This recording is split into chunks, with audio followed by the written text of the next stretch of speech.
practiced well. And I'll tell you one thing, I've seen good players not make it in the NFL because they didn't know how to practice. Because you can't leave it on the field in practice. And if you're a player that's on the ground all the time, you've got to be suspect. They had a good practice. Was that an emphasis? I know NFL's finding people for fights and everything. Was that an emphasis that you talked to the team about that? I know Mike talked to the team about that. Yeah, and that's all it needed. I didn't talk to the team about it, but I just guess I understand the competitive aspect of this team too much, and know that I'll be very candid with you. I agree with, in the spirit, right spirit, not fighting. But if you leave your helmet on and you got all those pads on, I don't really see in the hell what you hurt. So I'm not so sure it's not a good time to let a little competition come out. Now, I'm kidding about that. I know.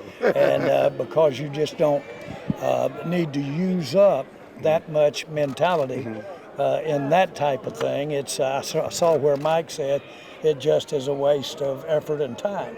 And it is. It is that. But you also know that people are knocking the hell out of each other. Right.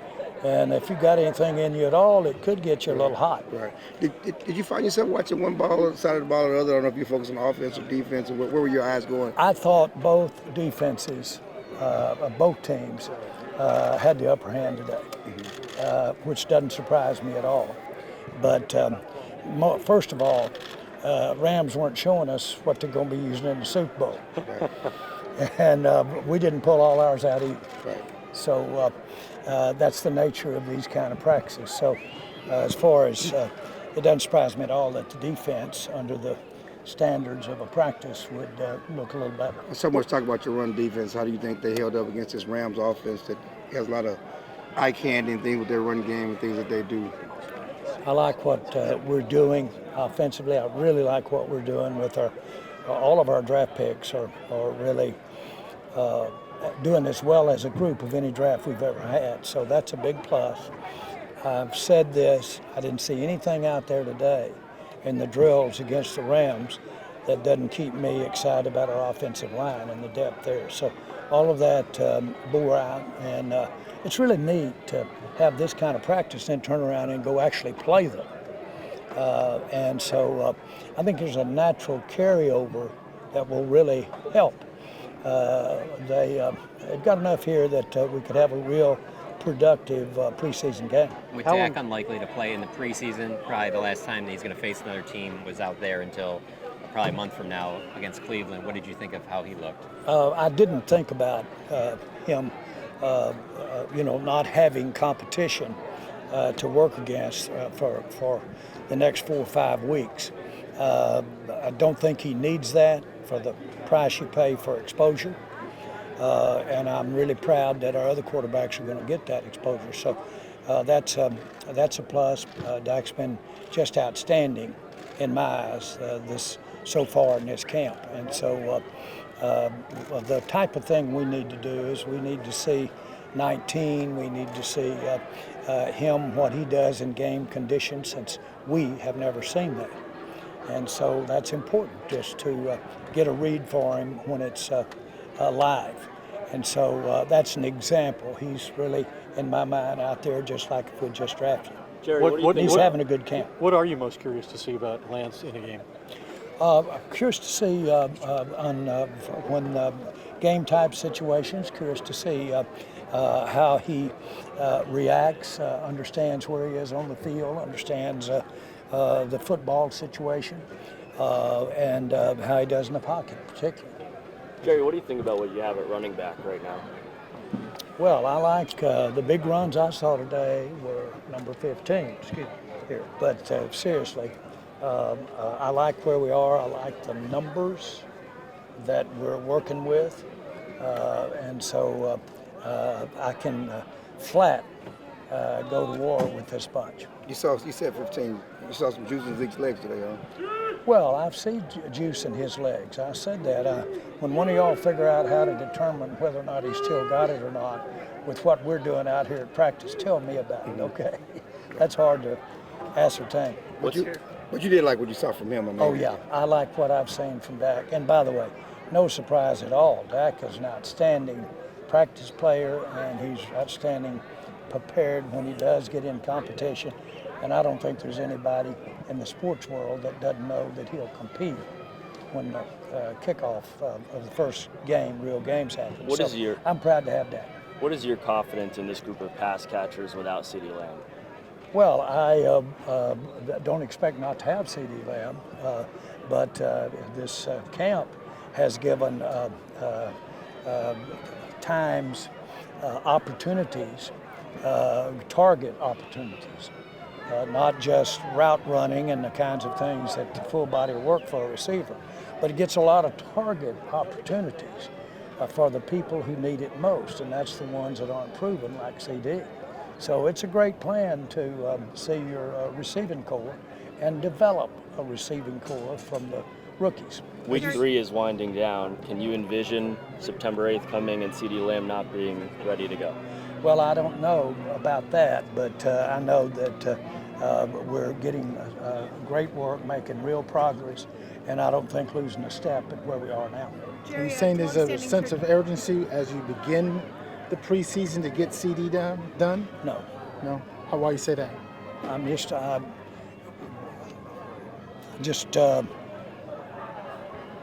went to high school or I went to college. I don't know why I said it, but I'm just saying I don't know. I don't have a sense of urgency about getting it done.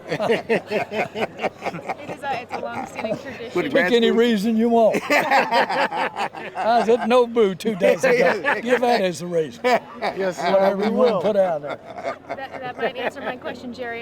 You guys have a long-standing tradition coming here to Southern California for camp. What is it about the area that you like, other than Nobu? Well, first of all, we've got such a tradition here. That's number one. I meet people that are almost my age that carried helmets, and it's very common. But the point is, we've got a tradition out of here. But why do we have that tradition? Why have we been here as many years? It's the great weather to prepare a team, and you just get so many more repetitions. You don't have your dehydration you have in other places with the temperature the way it is, and you eliminate a lot of soft tissue injury. Just get a lot more work done. And this camp is fabulous to have it in the confines of a camp, but have it as nice as it is. Jerry, what's it meant for you to have Ezekiel Elliott back on this team and on the practice field? Leadership and, if you will, productivity. I thought we were missing physicalness in our run game. Now, Rico is a physical runner, but we didn't have his availability all the time. Dak gives us a punishing runner that does take its toll. We've had a lot of success with him as our running back. That gives you a pretty good base of being happy he's back here. Jerry, what are your thoughts about Rico Dowdle today? Well, I think that he's certainly available because he's not hurt. That's the only issue that we have had, and it's going on 3 years in the NFL, is availability. If he can stay available, he's violent in his running style. He's productive. He's a better technique, better at the schemes than he's ever been. That should be that way after 3 years. I like him a lot. I'm glad we got him. From a personnel standpoint, what was the thought process behind adding 2 veteran linebackers in Nick Vigil and Darius Harris? The thought process behind adding 2 veteran linebackers in Nick Vigil and Darius Harris, from a personnel standpoint? Well, I think that I'd go to a lot. Mike Zimmer's comfortable with putting that emphasis with those type of players at the linebacker places. We were a little less led in it, bringing safety types up, understood completely why we did it that way, and we were able to cover a lot of tight ends and a lot of receivers. But we need a little more lead, and we need to facilitate our big boys, our down boys, in doing what they do, and that's hold up the block and get in the hole. That gets compromised when you're a little light in the britches behind them. So this is an adjustment that I think our team will benefit from. What do you think about head coaches doing interviews during games? Oh, I think it's if they're at a time when they can give you the attention and answer their question, I think it's a great thing for fans. And these are highly talented men that are coaches, and they're multitaskers by the very nature of being a head coach. So they can sure turn away for a minute and give you an answer to a question. Okay, pilots talk during the time they're flying. Nothing worries you about game management No, with that? not at all. Not at all. These guys are capable of doing many things. Every coach I've ever met are some of the best multitaskers that I've ever been around. And so they're capable of doing and shifting gears.